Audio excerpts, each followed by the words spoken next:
What was the defining moment when you knew that your business had real potential? At the time, we didn't have so many competitors. Under 500's journey was pretty early in the healthy food space as a standalone restaurant. Our competition back then was names like Heat and Subway. Subway, we know today, is not as healthy as we all think. Mahmoud Bartawi, founder of Under 500, turned a personal problem into a multi-market disruption using grit, micro-influencers, and pure hustle.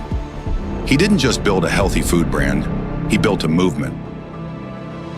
There's different ways of answering that, but we started Lovin Dubai in September 2015, and there was 250,000 page views in the first month, and that was different. Richard Fitzgerald, the force behind Lovin Dubai, turned a blog into a media powerhouse, redefining how the Middle East consumes content.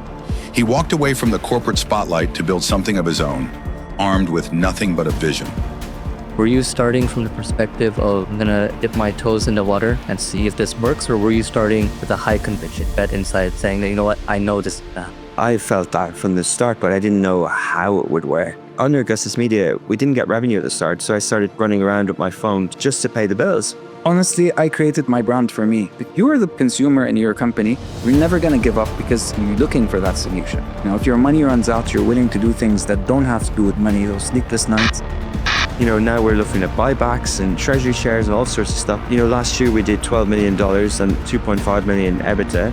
Solid business. How long did it take for you to make under 500 profit? It would be crazy if I told you we were profitable. Yeah, I remember thinking we either close now or we raise the money. That's it. For the aspiring entrepreneurs who are watching us right now, what would your advice be to them? Don't take advice from someone who hasn't done the thing that you want to do already. What do you want to do? Do you want to come up with a big idea? Okay, come on, anyone can do that. If you want to run a big company. They played the long game, they broke the rules, and they bet everything to build empires from nothing. What came next? No one saw coming. This is beyond possible. What was the defining moment when you knew that your business had real potential? I guess the defining moment was, it was actually a food tasting I had at my house, and I had invited some of my friends over. I remember them tasting it and saying, yuck, no one's going to like healthy. Why are you doing this? Save your money. I looked at my business co-founder and said, we're going to have to either change the product or change the people that are testing the product. So we decided that none of the people that were testing the product were actually part of the target market. You see, none of my friends were going to the gym at the time. So we called personal trainers and invited them to my house.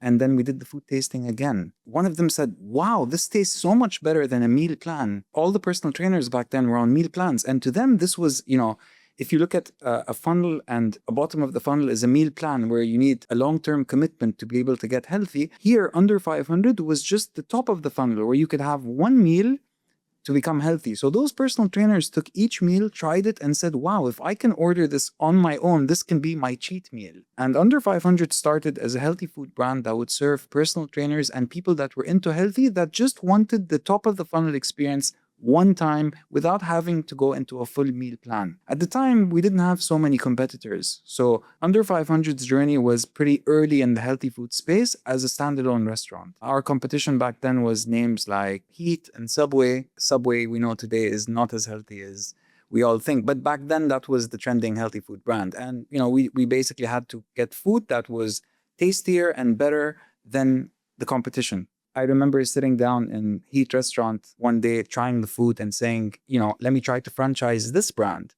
And I actually approached the owner and said, look, I want to franchise your location. I'll take it somewhere far away like Murdif, and, you know, it's not going to compete with your business. They didn't really want to work with me because I didn't have experience. So I ended up franchising a non-healthy food brand called German Doner Kebab. I franchised that for a year. I was their first franchisee, got the experience, gave it back to the owner at the break-even price, and then took that experience and looked for someone to join me. I got lucky to meet my co-founder, who was an Egyptian Christian guy called Fadi. He studied at the American University of Dubai. I had known him from back in the day. And I just went to him to work on the project together. And he said, look, I really want to work with you. You know, let's work together on this. I'll get rid of my agency. You have a full-time job. You can think about getting out of that, and let's do this together. And we took this brand to 6 countries. And that's kind of the origin of, how we started the brand. Richard, when you reflect on your entrepreneurial journey, For you, what was that moment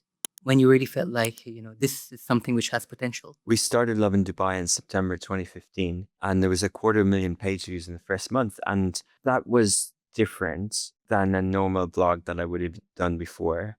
And, eventually we got it up to 3 million page views. And if we know anything about online, if you have audience, if you have traction, generally, you should be able to commercially make it viable. And it was that page views, it was that traction, it was that buzz. And then I knew we had something. I knew we had a market that needed digital content. I was working in a Business Central Towers, and I was with a Mindshare global part of WPP, part of Group Global Media Buying.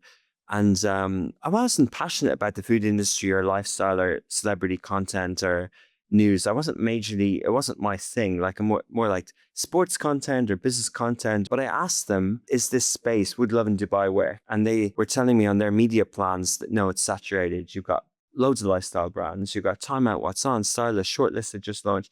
ITP have been around 15 years. Like, you've done all this content.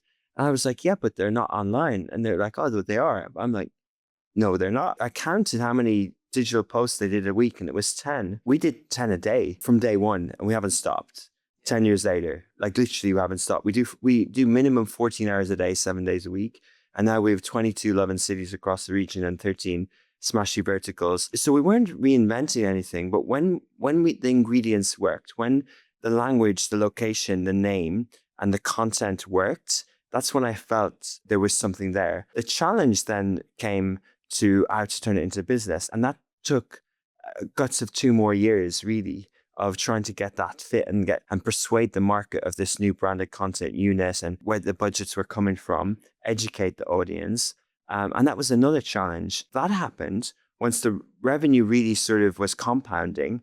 And once we had our business model, once we had our rate cards and our sales approach, and once we had all that, and when we started getting more relationships and we were getting the official licenses, that feeling of going, okay, cool, we know what we have now. And then we have a lot of audience, and then it compounds, and then you become a bit more defensible. You become more than a page, you become a brand.